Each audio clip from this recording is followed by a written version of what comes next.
Hello replicators, welcome back to replicating minds once again. तो आज के इस लेक्चर में हम डिस्कस करने जा रहे हैं क्रोमेटोग्राफी के बारे में। This is the part 4 of chromatography and lecture number 4 of technique, right. तो चलिए आज हम बात करेंगे अफिनिटी क्रोमेटोग्राफी के बारे में, and this is also considered as column chromatography. Okay, right. तो सबसे पहले हम बात करते हैं कि अफिनिटी क्रोमेटोग्राफी से हम किस तरह के मॉलिक्यूल्स को सेपरेट कर सकते हैं। What kind of molecules we can separate with the help of affinity chromatography. Okay, and what is the basis? किस बेसिस पर आप सेपरेशन करते हैं, राइट। तो पहला पॉइंट जो है वो ये है कि the molecules are separated molecules are separated due to their biological function और केमिकल नेचर, राइट। यहाँ पर दो चीज़ों पर आप फोकस करेंगे, किस किस पर। एक तो बायोलॉजिकल फंक्शन के ऊपर और एक केमिकल नेचर के ऊपर। मॉलिक्यूल, जिस भी मॉलिक्यूल को आप सेपरेट करना चाहते हो, उसका फंक्शन क्या है और उसका केमिकल नेचर कैसा कैसा है, राइट। केमिकल नेचर या केमिकल स्ट्रक्चर कैसा है, उसके बेसिस पर आप उस मॉलिक्यूल का सेपरेशन कर सकते हो, राइट। और इसी की वजह से ये जो क्रोमेटोग्राफी है ये बहुत ही खास क्रोमेटोग्राफी है। इस क्रोमेटोग्राफी की हेल्प से आप क्या कर सकते हो, you are capable of absolute purification, absolute purification from the complex mixture. अभी मैं आपको समझाता हूँ इसका मतलब क्या होता है। इसका मतलब ये है कि ये मिक्सचर चाहे कितना भी कॉम्प्लेक्स हो, ओके, इसमें कितने भी मॉलिक्यूल्स हों, राइट, मिलियंस ऑफ मॉलिक्यूल्स क्यों ना हो, लेकिन आपका जो मॉलिक्यूल है, इसमें मान लो आपका जो मॉलिक्यूल है वो ये वाला है, ओके, और इसमें बहुत सारे अलग अलग तरीके के मॉलिक्यूल प्रेजेंट है,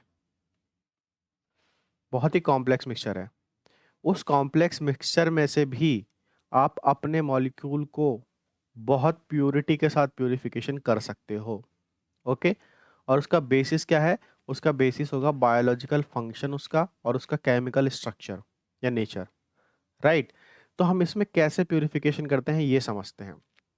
इसमें क्या होता है कि जो भी मॉलिक्यूल आप सेपरेट करना चाहते हो, आप सबसे पहले ये पता करोगे कि मान लो आपका जो मॉलिक्यूल है, एक्स मॉलिक्यूल जो ये है जो आप सेपरेट करना चाहते हो फ्रॉम द कॉम्प्लेक्स मिक्सचर, इस एक्स मॉलिक्यूल की अफिनिटी किस मॉलिक्यूल के साथ है, आपको बस इतना पता होना चाहिए, राइट।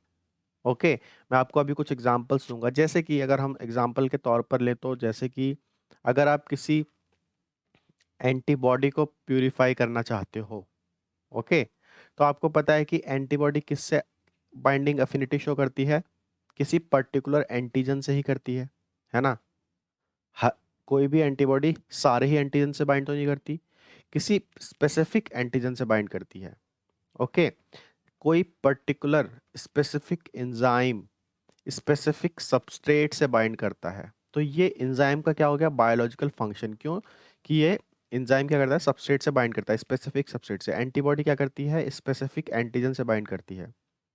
तो आपको इसका नेचर पता है, इसका स्ट्रक्चर पता है, इसका बायोलॉजिकल फंक्शन पता है। तो आप क्या कर सकते हो, आपका जो कॉम्प्लेक्स मिक्सचर होगा जिसमें बहुत सारे एंटीबॉडी होंगे, मान लो बहुत सारे एंटीबॉडी हैं अलग अलग तरीके के, और उसी में आपका स्पेसिफिक एंटीबॉडी है, ठीक है, जो रेड कलर से शो कर रहा हूँ। तो आपको पता है कि आपका जो स्पेसिफिक एंटीबॉडी किस एंटीजन से बाइंड करेगा, तो आप उस एंटीजन को यूज करोगे इस एंटीबॉडी को सेपरेट करने के लिए इस कॉम्प्लेक्स मिक्सचर से। तो हम वो कैसे करते हैं वो समझते हैं। तो यहाँ पर हम क्या करते हैं कि एक इनसॉल्युबल मैट्रिक्स का यूज करते हैं। ये क्या है, ये आपका बीड्स बीड्स होती है ये, ठीक है, जो एज ए सपोर्ट काम करती है। तो अगर आपको बीट्स के बारे में, सपोर्ट के बारे में सही से नहीं पता, तो आप लेक्चर नंबर 1 2 3 देख सकते हैं टेक्निक्स का।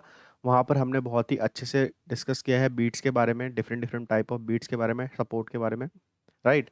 तो प्लेलिस्ट बायोफिजिकल टेक्निक्स की प्लेलिस्ट में जाकर आप उन वीडियोस को देख सकते हैं, या नीचे डिस्क्रिप्शन बॉक्स में भी आपको उन वीडियोस का लिंक मिल जाएगा। तो यहाँ पर हम ये क्या यूज़ कर रहे हैं, अब आपको अब तक समझ में आ गया होगा, अगर आपने पहली वीडियोस देखी होंगी, तो इसको हम एज ए स्टेशनरी फेज में यूज़ करते हैं एज ए सपोर्ट, किसको, बीट्स को, इनसॉल्युबल मैट्रिक्स को, राइट। इसके साथ हम क्या करते हैं, अटैच करते हैं कि लाइगेंड को। लाइगेंड होता है हमारा स्टेशनरी फेस एक तरीके से, है ना, जो अटैच्ड रहता है इनसॉल्युबल मैट्रिक्स के साथ। तो ये अटैच कैसे होता है, हमेशा याद रखना, यहाँ से क्वेश्चन पूछे जाते हैं। लाइगेंड और इनसॉल्युबल मैट्रिक्स के बीच में जो अटैचमेंट होती है वो होती है कोवेलेंट बाइंडिंग। कैसी होती है, कोवेलेंट बाइंडिंग, है ना, कि कोवेलेंट बाइंडिंग बहुत स्ट्रांग होती है, आपको पता है, और ये इरिवर्सिबल होती है, मतलब ये बाइंडिंग टूट नहीं सकती। ठीक है, तो याद रखना लाइगेंड और इनसॉल्युबल मैट्रिक्स के बीच में कोवेलेंट बाइंडिंग होती है, इसीलिए ये कॉम्प्लेक्स स्टेबल होता है, राइट। इसके बाद अब आपको जो भी मॉलिक्यूल सेपरेट करना है, वो मॉलिक्यूल क्या करता है, इस लाइगेंड से आकर बाइंड हो जाता है यहाँ पर, मॉलिक्यूल्स टू बी सेपरेटेड, ठीक है। और इनके बीच में जो बाइंडिंग होती है लाइगेंड और मॉलिक्यूल के बीच में, वो होती है नॉन कोवेलेंट बाइंडिंग, जो कि रिवर्सिबल होती है ना।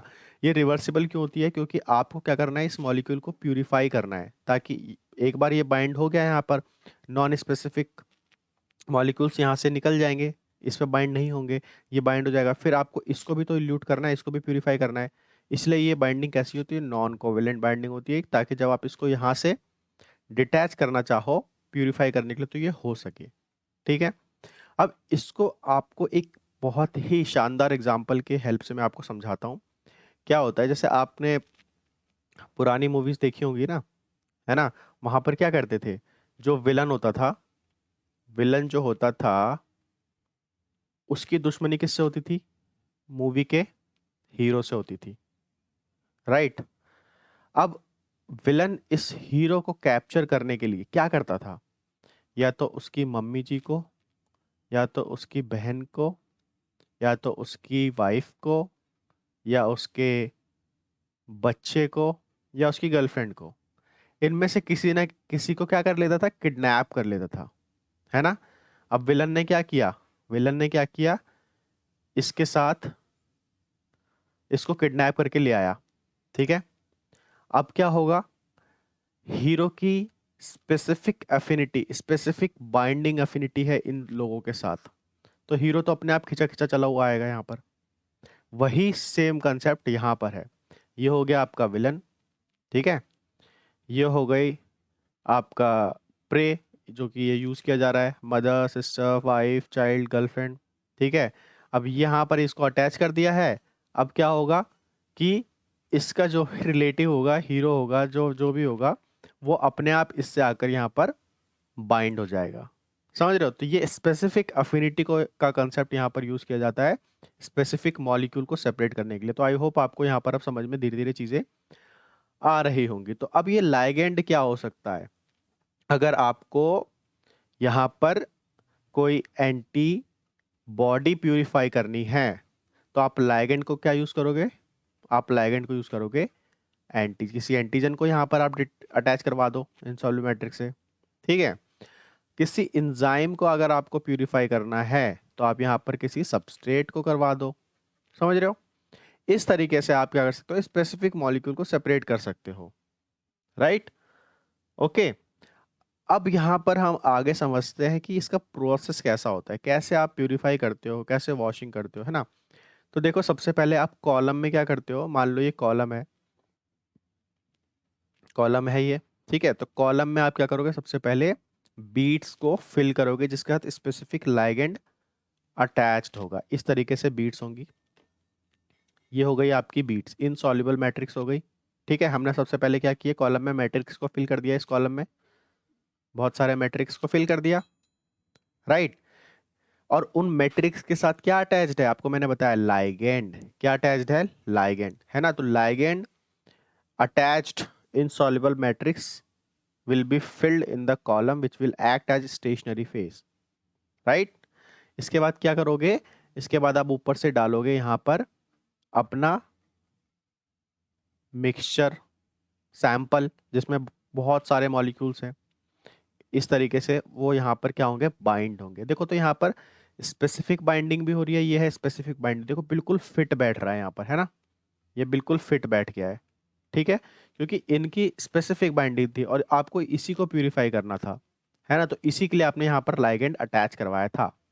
लेकिन क्या होगा कि इसके साथ साथ कुछ ऐसे मॉलिक्यूल्स भी बाइंड होंगे जो कि लूजली अफिनिटी शो करते हैं, इसके साथ लूज अफिनिटी शो करते हैं या बहुत कम अफिनिटी शो करते हैं, वो बाइंड हो जाएंगे। जैसे कि यहाँ पर आप देख सकते हो थोड़ी बहुत अफिनिटी होगी तो बाइंड हो जाएंगे, लेकिन इनकी बाइंडिंग उतनी ज़्यादा स्ट्रांग नहीं होगी जिनकी जितनी इनकी होगी। तो अभी क्या है यहाँ पर कॉलम में आपके नॉन स्पेसिफिक मॉलिक्यूल भी बाउंड हैं और स्पेसिफिक मॉलिक्यूल भी यहाँ पर आपके बाउंड है। यहाँ तक समझ में आया, है ना। इसके बाद आप क्या करते हो, वॉशिंग करते हो। क्या करते हो, वॉशिंग करते हो। वॉशिंग जब आप करोगे तो क्या होगा कि आपका जो नॉन स्पेसिफिक मॉलिक्यूल्स है यहाँ से सबके सब बाहर हो जाएंगे, ठीक है, और कॉलम में क्या बच गया, सिर्फ स्पेसिफिक मॉलिक्यूल, ठीक है। क्यों, क्योंकि इनकी एफिनिटी बहुत ही स्ट्रांग थी। अब क्या करोगे कि अब तो कॉलम में आपका सिर्फ स्पेसिफिक मॉलिक्यूल बचा है, नॉन स्पेसिफिक सारे बाहर आ गए हैं, तो आप क्या करोगे, आप इल्यूशन करोगे। इल्यूशन क्या वो होता है, मैंने आपको बताया था कि सबसे लास्ट में जब आप अपना स्पेसिफिक मॉलिक्यूल इल्यूट करते हो, बाहर निकालते हो, प्यूरिफाई करते हो, उसको इल्यूशन बोला जाता है। तो जब इल्यूशन करोगे, ऊपर से इल्यूशन बफर डालोगे, तो आपका स्पेसिफिक मॉलिक्यूल आपके अपेंड ऑफ में या ट्यूब में, टेस्ट ट्यूब में सेपरेट होकर बाहर निकल आएगा। तो इस तरीके से हम एफिनिटी क्रोमेटोग्राफी का पूरा प्रोसीजर करते हैं, राइट। अब यहाँ पर बात आती है कि कुछ एग्जाम्पल्स हम लेकर समझते हैं और लाइगेंड्स की क्या क्या प्रॉपर्टी होनी चाहिए। जो हम लाइगेंड अटैच करते हैं ना इनसॉल्युबल मैट्रिक्स के साथ, उसकी क्या क्या खासियत होती है वो हम यहाँ पर देखेंगे। और हम कुछ एग्जाम्पल्स देखेंगे कि किस टाइप के मॉलिक्यूल्स को सेपरेट करने के लिए किस टाइप के लाइगेंड्स को यहाँ पर लेना जरूरी होता है, राइट। तो सबसे पहले देखो यहाँ पर कि टाइप्स ऑफ लाइगेंड, ओके, और यहाँ पर target molecule, right, okay, molecule of interest जो आप प्यूरिफाई करना चाहते हो, मॉलिक्यूल ऑफ इंटरेस्ट, राइट, जो आप सेपरेट करना चाहते हो। तो अब हम एग्जाम्पल ले लेके समझते हैं यहाँ पर। तो मान लो कि अगर आपको कोई सबस्ट्रेट प्यूरिफाई करना है, मान लो, या कोई इनहिबिटर प्यूरिफाई करना है, राइट, या कोई कोफैक्टर प्यूरिफाई करना है, तो आप लाइगेंड क्या यूज करोगे, आप लाइगेंड यूज कर सकते हो स्पेसिफिक एंजाइम, किसी एंजाइम को जो कि किसी स्पेसिफिक सबस्ट्रेट से बाइंड करता हो। जो सबस्ट्रेट आप प्यूरिफाई करना चाहते हो या जो इनहिबिटर आप प्यूरिफाई करना चाहते हो या जो भी कोफैक्टर आप प्यूरिफाई करना चाहते हो, इसके स्पेसिफिक एंजाइम आपको बीट के साथ अटैच करवाना होगा जो कि आपका एक्ट करेगा एज ए लाइगेंड, है ना। तो अपने आप वो स्पेसिफिक सबस्ट्रेट आपका एंजाइम से बाइंड हो जाएगा। अगर आपको कोई स्पेसिफिक एंटीजन प्यूरिफाई करना है तो आप कॉलम में क्या करोगे, एंटीबॉडी को अटैच करवा दोगे बीट्स के साथ, ये आपका एज ए लाइगेंड काम करेगा, है ना। आप इसका उल्टा भी कर सकते हो। अगर आपको एंटीबॉडी प्यूरिफाई करनी है तो आप एंटीजन को as a stationary phase use कर सकते हो, एज ए लाइगेंड यूज कर सकते हो, राइट। इसके बाद आपको अगर कोई पॉलीसेकेराइड प्यूरिफाई करना है ना, या ग्लाइकोप्रोटीन बोल सकते हो, तो आप कॉलम में लेक्टिन को एज अ लाइगेंड यूज कर सकते हो। आपको पता है ना लेक्टिन की अफिनिटी होती है पॉलीसेकेराइड के साथ या ग्लाइकोप्रोटीन के साथ, राइट। अब अगर आपको कोई न्यूक्लिक एसिड, न्यूक्लिक एसिड क्या होता है, DNA RNA, nucleic acid binding protein को प्यूरिफाई करना है, ऐसे प्रोटीन जो कि न्यूक्लिक एसिड से बाइंड करते हैं, तो दिमाग लगाओ, ऐसे प्रोटीन जो न्यूक्लिक एसिड से बाइंड करते हैं, तो आप क्या करोगे, कॉलम में न्यूक्लिक एसिड को एज ए लाइगेंड यूज करोगे। तो क्या होगा, वही प्रोटीन आकर कॉलम में बाइंड होंगे जो न्यूक्लिक एसिड से बाइंड होते होंगे, बाकी सारे सारे बाहर आ जाएंगे। अगर आपको कोई रिसेप्टर प्यूरिफाई करना है तो आप स्पेसिफिक हार्मोन को एज ए लाइगेंड यूज कर सकते हो, है ना। आपको पता है हार्मोन रिसेप्टर के बीच में अफिनिटी होती है, राइट। अगर आपको कोई इम्यूनोग्लोबुलिन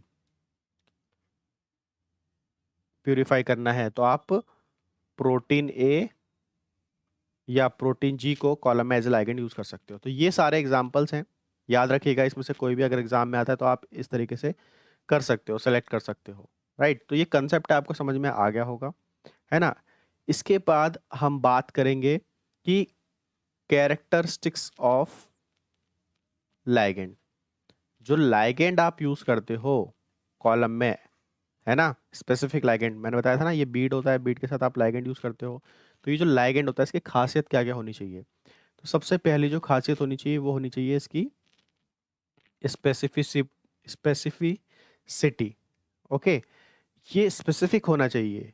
स्पेसिफिक क्यों? ताकि स्पेसिफिक मॉलिक्यूल ही इससे आकर बाइंड हो, आपका जो मॉलिक्यूल हो सिर्फ वही बाइंड हो, वही अटैच हो, बाकी कोई ना हो। ठीक है, अगर कोई हो भी तो बहुत ही वीक अफिनिटी के साथ हो। दूसरी खासियत उसकी होनी चाहिए रिवर्सिबिलिटी। रिवर्सिबिलिटी, है ना, कि ऐसा नहीं है कि एक बार लाइगेंड से वो आपका मॉलिक्यूल बाइंड हो गया, कोई डिजायर्ड मॉलिक्यूल आकर यहाँ पर बाइंड हो गया, ये आपका डिजायर्ड मॉलिक्यूल, तो अब ये इसके साथ बाउंड ही रह जाए, जब आप इल्यूट करना चाहो तो इल्यूट ही ना हो। ऐसा नहीं होना चाहिए। तो ये रिवर्सिबल होना चाहिए कि जब आप इसको इल्यूट करना चाहो तो यहाँ से डिटैच होके इल्यूट हो जाए। तीसरा जो इंपॉर्टेंट इसकी कैरेक्टरिस्टिक है वो है स्टेबिलिटी। ये जो लाइगेंड है आपका ये स्टेबल होना चाहिए बहुत ज़्यादा, है ना। स्टेबल नहीं रहेगा तो क्या होगा कि वॉशिंग के टाइम पे या इल्यूशन के टाइम पे इससे डिटैच होके बाहर निकल सकता है ना। स्टेबल होना चाहिए ये आपका, इनसॉल्युबल होना चाहिए कि सॉल्वेंट में या लिक्विड में सॉल्युबल ना हो जाए ये। तो स्टेबिलिटी इसकी अच्छी होनी चाहिए, राइट। उसके बाद इसका साइज बहुत इंपॉर्टेंट है। साइज क्यों? कि इतना ज़्यादा साइज में ना हो कि ये इंटरफेयर करे इंटरेक्शन में, है ना। तो इतना भी कम और इतना भी कम साइज का ना हो कि ये बाइंड ही ना हो सही से। तो एक ऑप्टिमम साइज होना चाहिए लाइगेंड का जिससे कि प्रॉपर बाइंडिंग हो, राइट। और फिफ्थ जो पॉइंट है वो ये है इसकी अफिनिटी। तो अफिनिटी में यहाँ पर देखो तो दो चीज़ें आती हैं, एक आएगा आपका के डी और एक आएगा आपका के। ठीक है, तो के डी जो होता है वो होता है आपका डिसोसिएशन कांस्टेंट, ठीक है। और के ए जो होता है वो होता है आपका एसोसिएशन कांस्टेंट। तो डिसोसिएशन का मतलब क्या होता है कि डिसोसिएट होना, है ना। तो K D should be low, dissociation कम होना चाहिए लाइगेंड और स्पेसिफिक मॉलिक्यूल के बीच में। ओके, तो ये हमेशा कम होनी चाहिए। एसोसिएशन हमेशा हाई होना चाहिए। एसोसिएशन कांस्टेंट कैसा होना चाहिए? हाई होना चाहिए, तभी आपकी अफिनिटी स्ट्रांग होगी। अफिनिटी अच्छी होने के लिए क्या होना चाहिए? के डी कम होनी चाहिए मतलब डिसोसिएशन कम होना चाहिए, के ए ज़्यादा होना चाहिए मतलब एसोसिएशन ज़्यादा होना चाहिए। तो ये सारी इंपॉर्टेंट कैरेक्टरिस्टिक्स हैं about the ligand that you are using in the affinity chromatography to separate out the specific molecule that you want, right? इसके बाद यहाँ पर मैं आपको एक एग्जाम्पल, दो एग्जाम्पल दूंगा लास्ट में, जिससे आपको इस टाइप के क्वेश्चन एग्जाम में पूछे जाते हैं, है ना। तो यहाँ पर जो हम एग्जाम्पल ले रहे हैं, सबसे पहले हम एग्जाम्पल ले रहे हैं कि अगर आपको प्यूरिफिकेशन करना हो, प्यूरिफिकेशन ऑफ mRNA, ठीक है, फ्रॉम साइटोप्लाज्मिक आरएनएस।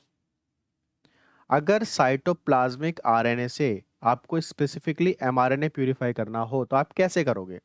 देखो, साइटोप्लाज्मिक आरएनए का मतलब क्या हो गया? यहाँ पर आपका एमआरएनए तो होगा, एमआरएनए के साथ साथ टीआरएनए भी होगा, आरआरएनए भी होगा, और भी छोटे छोटे बहुत सारे आरएनए होंगे, है ना। तो ये पूरा एक मिक्सचर होगा। अब इसमें से आपको स्पेसिफिक किसको प्यूरिफाई करना है? एमआरएनए को। तो आप कैसे करोगे? तो आपको एमआरएनए की एक खासियत पता होगी, है ना। क्या? कि एमआरएनए के पास क्या होता है, एक एक होती है इसके पास पॉली ए टेल। क्या होती है? पॉली ए टेल, है ना। जिसने मॉलिक्यूलर बायोलॉजी में पढ़ा होगा उसको पता होगा कि एमआरएनए के पास क्या होता है, एक पॉली ए टेल। तो हम इसी पॉली ए टेल को यूज करेंगे इसी को प्यूरिफाई करने के लिए।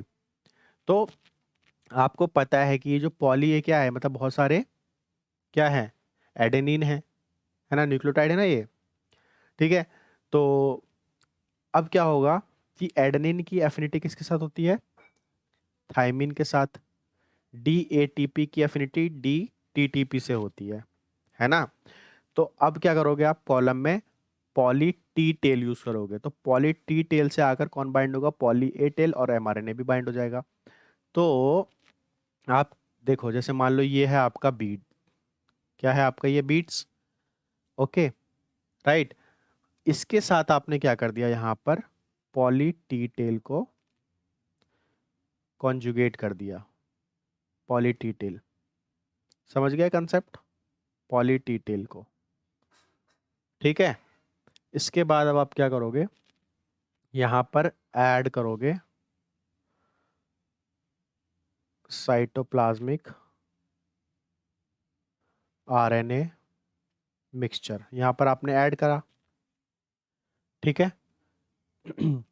अब जब आप यहाँ पर ऐड करोगे तो क्या होगा, यहाँ पर इसके साथ पॉली टी टेल के साथ क्या होगा, जितने भी एमआरएनए प्रेजेंट होंगे आपके साइटोप्लाज्मिक आरएनए के मिक्सचर में, वो यहाँ पर आकर बाइंड हो जाएंगे ना, इस तरीके से। ये आरएनए हो गया आपका, एमआरएनए हो गया, सॉरी, ये एमआरएनए हो गया, राइट। यहाँ पर आपको एक बात याद रखनी है कि जब आप एमआरएनए की बाइंडिंग कराएंगे बीट के साथ, तो यहाँ पर जो कॉन्सेंट्रेशन होता है, हाई सॉल्ट कॉन्सेंट्रेशन होना चाहिए। हाई सॉल्ट का कॉन्सेंट्रेशन बाइंडिंग के लिए अच्छा होता है, ठीक है ना। हाई सॉल्ट कॉन्सेंट्रेशन का बफर होगा तभी आपका एमआरएनए यहाँ पर बाइंड होगा। एमआरएनए की स्टेबिलिटी के लिए, बाइंडिंग के लिए हाई सॉल्ट कॉन्सेंट्रेशन चाहिए होता है, ठीक है। अब क्या होगा, इसके बाद आप क्या करोगे, जब बाइंड हो गया और नॉन स्पेसिफिक आरएनए जितने भी है, टी आरएनए, आर आरएनए, सारे कॉलम से बाहर निकल जाएंगे। इसके बाद आप क्या करोगे कि हाई सॉल्ट इसकी बाइंडिंग के लिए अच्छा होता है, तो अब क्या करना होगा, आपको इसको इल्यूट करना होगा, जितने भी एमआरएनए हैं जो आपके बाउंड हुए हैं कॉलम में। तो आप यहाँ पे क्या करोगे, जो नेक्स्ट बफर डालोगे उसका कॉन्सेंट्रेशन क्या कर दोगे, उसमें सॉल्ट का लो कर दोगे, लो सॉल्ट कॉन्सेंट्रेशन बफर यूज करोगे। तो इससे क्या होगा कि आपके जितने भी एमआरएनए होंगे वो सब इल्यूट हो जाएंगे, देख रहे हो। तो इस तरीके से आपने क्या यहाँ पर क्या कंसेप्ट यूज किया, अफिनिटी का कंसेप्ट यूज किया, ओके। तो इस तरीके से आप एमआरएनए को प्यूरिफाई कर सकते हो। नेक्स्ट और लास्ट टॉपिक आज का है कि यहाँ पर, यहाँ से क्वेश्चन एग्जाम में आपके पूछे जाते हैं। हम एक और एफिनिटी क्रोमेटोग्राफी का एग्जांपल लेने जा रहे हैं, जिसको आप बोलते हो निकेल एनटीए कॉलम क्रोमेटोग्राफी, सुना होगा आपने नाम ये। इसमें क्या होता है ये जो क्रोमेटोग्राफी हम यूज कर रहे हैं, we use this chromatography to purify histidine tagged proteins. ऐसे प्रोटीन्स को प्यूरिफाई किया जाता है इस क्रोमेटोग्राफी के थ्रू जिसमें आपने हिस्टिडीन टैग किया हुआ है, ओके। देखो, इसका कंसेप्ट मैं आपको समझाता हूँ। क्या होता है कि अभी हमें बहुत सारे, अभी देखते हो जैसे कि बहुत सारे रिकॉम्बिनेंट प्रोटीन प्यूरिफिकेशन होता है ना। तो क्या करते हैं हम कि हमारा जो प्रोटीन होता है ना, जैसे मान लो ये हमारा प्रोटीन है, ओके, और हमें ये अभी हमारा कोई नेटिव प्रोटीन है, कोई नया प्रोटीन है, ठीक है। हमें नहीं पता कि इसकी अफिनिटी किसके साथ है, बट हमको ये जो नेटिव प्रोटीन है ये हमको प्यूरिफाई करना है। मान लो कोई नया प्रोटीन आपको मिला है और इसको आपको प्यूरिफाई करना है, ठीक है। आपको नहीं पता कि इसकी अफिनिटी किसके साथ है, बट आपको ये प्यूरिफाई करना है। तो अब आप क्या करोगे, इस प्रोटीन के साथ यहाँ पर 6 to 8 हिस्टिडीन को टैग कर दोगे, है ना। ज़्यादातर हम 6 हिस्टिडीन को टैग करते हैं क्योंकि बाइंडिंग के लिए इतना सफिशियंट होता है। ये हिस्टिडीन क्या होता है, अमीनो एसिड होता है, ठीक है, राइट। अब यहाँ पर समझो, हिस्टिडीन क्या है, अमीनो एसिड। आप और प्रोटीन भी किससे मिलकर बना होता है, अमीनो एसिड से, ठीक है। तो यहाँ पर आपने कुछ अमीनो एसिड्स और ऐड कर दिए, ठीक है, 6 हिस्टिडीन ऐड कर दिए। अब क्या होगा कि आप ये जो आपने ऐड किया है ये टैग हो गया एक तरीके से, ठीक है। इस टैग को आप यूज कर सकते हो, you can use this for affinity purification. कैसे, तो देखो यहाँ पर जो हिस्टिडीन होता है ना, अमीनो एसिड, हिस्टिडीन जो अमीनो एसिड होता है, इसमें याद करो, आपने अगर बायोकेमिस्ट्री पढ़ा होगा तो इसमें एक इमिडाजोल रिंग होती है, इमिडाजोल रिंग क्या होती है, इमिडाजोल रिंग। और इस इमिडाजोल के जो अफिनिटी होती है, the imidazole ring has affinity for nickel, nickel ion, nickel ion के लिए अफिनिटी होती है। ठीक है, तो इसी कंसेप्ट को हमको यहां पर यूज करना है इस प्रोटीन को प्यूरिफाई करने के लिए। तो देखो निकिल से यहाँ पर ये जो हमने टर्म यूज किया है निकिल एंटी है, तो ये निकिल इसलिए यूज किया है क्योंकि यहाँ पर निकिल के लिए अफिनिटी होती है हिस्टिडीन के पास।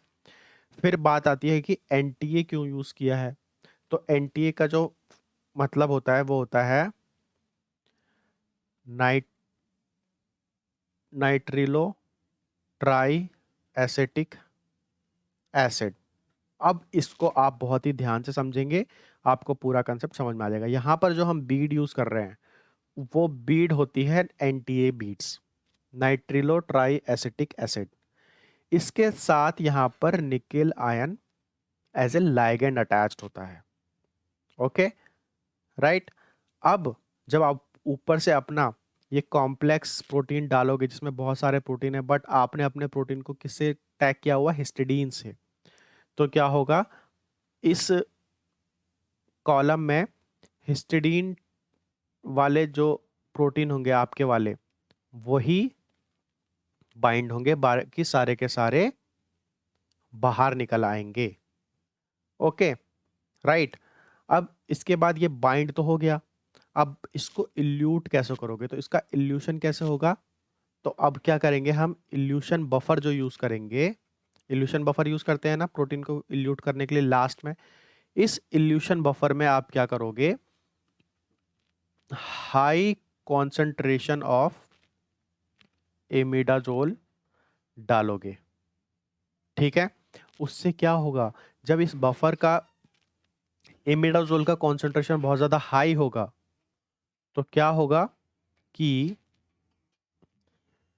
वो इमिडाजोल इस निकिल के साथ बाइंड होने की कोशिश करेंगे, कंपटीशन क्रिएट करेंगे यहाँ पर, है ना। बफर का जो इमिडाजोल होगा वो इस निकिल के साथ बाइंड कर जाएगा, इसको पूरा ओवरकम कर लेगा, और ये जो यहाँ पर अफिनिटी है ये यहाँ से ब्रेक हो जाएगी और आपका प्रोटीन यहाँ पर प्यूरिफाई हो जाएगा।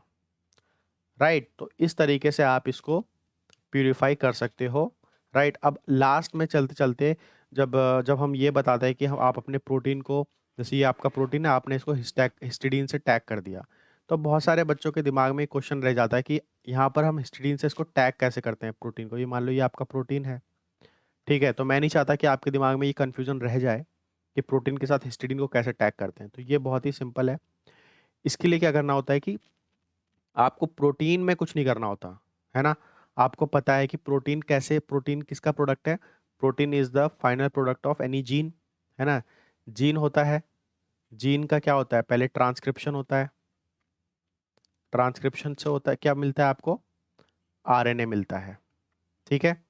फिर आरएनए का क्या होता है, ट्रांसलेशन होता है, और ट्रांसलेशन से आपको क्या मिलता है, प्रोटीन मिलता है। ये कंसेप्ट तो आपको समझ में पता होगा आपको, है ना। तो आप प्रोटीन में कभी भी कुछ छेड़खानी नहीं करते, आप जो भी चेंजेस करने होते हैं कहाँ पर करते हैं, जीन में करते हैं। राइट, तो क्या होता है कि जैसे मान लो ये वाला जो आपका स्पेसिफिक प्रोटीन है उसका तो इतना ही हुआ जीन, ये आपने अलग से ऐड किया है ना, तो ये जो आपका जीन है, ठीक है, इसमें आपको क्या करना है, हिस्टिडीन अमीनो एसिड्स ऐड करना है। तो आपको पता है कि amino acid, one amino acid को 3 कोडोन्स एनकोड करते हैं जिसको आप जेनेटिक कोड बोलते हो, है ना। तो यहाँ पर भी 1 2 3 1 2 3, ये क्या है, जेनेटिक कोड है जो एक पर्टिकुलर अमीनो एसिड को कोड कर रहे होंगे, 1 2 3 अमीनो एसिड को कोड कर रहे होंगे, है ना। तो यहाँ पर आप क्या करोगे, इस जीन में, ये जो जीन है इस जीन में ही आप यहाँ पर एक्स्ट्रा कोडोन्स को ऐड करोगे जो कि जब ट्रांसलेट होंगे तो हिस्टिडीन में ट्रांसलेट हो जाएंगे। ठीक है, तो इस प्रोटीन के साथ ही आप एक्स्ट्रा कोडोन्स को अटैच कर दोगे इसके सी टर्मिनल रीजन पर या एन टर्मिनल रीजन पर।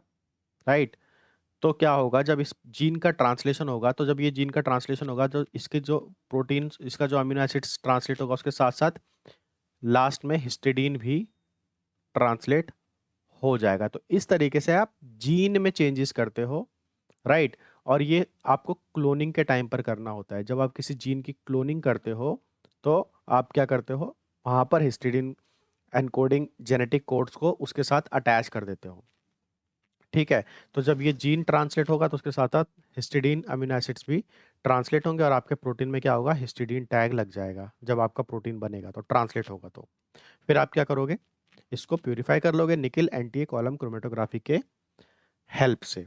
ओके, तो आई होप कि आज का ये लेक्चर अफिनिटी क्रोमेटोग्राफी के बारे में आपको अच्छे से समझ में आया होगा। अगर ये वीडियो अच्छी लगी तो वीडियो को लाइक कीजिए, कमेंट कीजिए, और चैनल पर फर्स्ट टाइम आए थे तो चैनल को सब्सक्राइब कर लीजिए अगर वीडियो पसंद आई हो, और बेल आइकन को प्रेस कर दीजिएगा ताकि आगे आने वाली सारी नोटिफिकेशन आप तक पहुंच जाए। वीडियो को ज़्यादा से ज़्यादा शेयर कीजिए ताकि हम ज़्यादा से ज़्यादा स्टूडेंट्स तक पहुंच पाएँ। Thank you for supporting the channel, and we will meet in next video lecture with next topic. Thank you so much.